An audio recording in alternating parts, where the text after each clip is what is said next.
Isa to sa mga pinaka-underrated na mga ASICS shoes natin ngayon. Sheesh!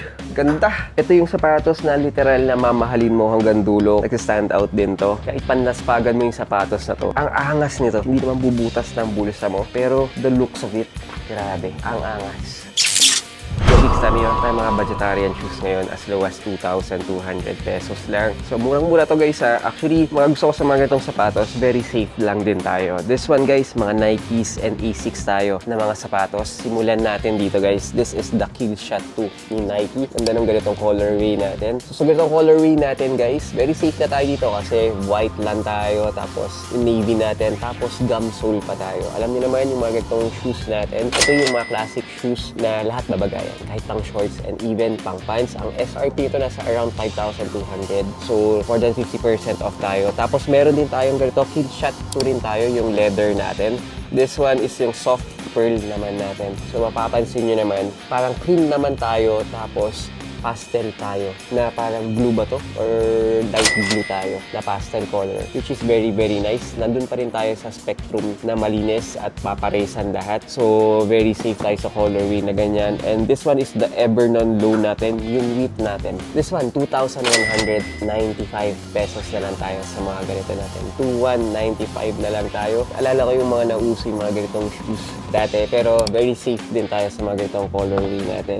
And syempre, meron din tayong Gel 1090 natin. This is the real white or yung silver natin. Real white silver na colorway. Actually, hindi ko nga masabi na real white silver siya kasi may navy din siya dito eh. So, napaka-solid din ng colorway na to. Gray, navy, tapos silver and white tayo sa ganito. Sobrang comfy ng ganito. Ito guys, below SRP rin tayo dito. 5,495 pesos na lang tayo sa ganito natin.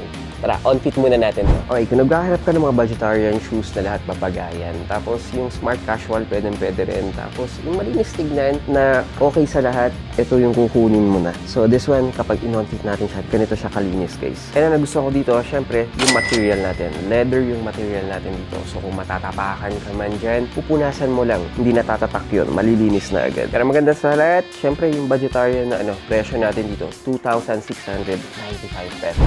Alright, ito naman yung soft pearl naman natin.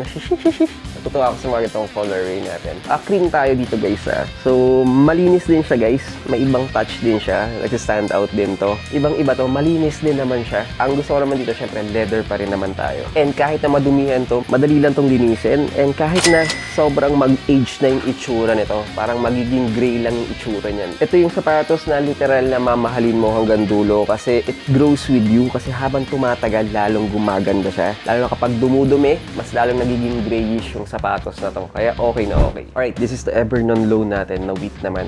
Sheesh! Naalala ko yung high school and college days. Ganito yung mga sapatos na, alam mo yung mga parang mga Timberland na mga sapatos, o kaya Dr. Martens, na uso yung mga ganun na mga ganitong colorway natin, yung mga widths. Brings back memories lang. This one guys, 2,195 pesos lang. And syempre guys, maganda lang din dito guys, kapag madudumihan to, punas-punas ka lang kasi nga leatherette yung material natin dito. So very safe ka pa rin dito. Kahit panlaspagan mo yung sapatos na to, hindi ka kakabahan na magiging pangit to. Pero, sheesh! Wala lang, natutuwa ako. Parang batang 90s kid lang na, alam mo yun, brings up memories. Halos lahat ganito. Parang isang gang, nasa lahat ganito. Power na power. This is the Gel 1090 natin. This is the white, pure silver natin. Sheesh!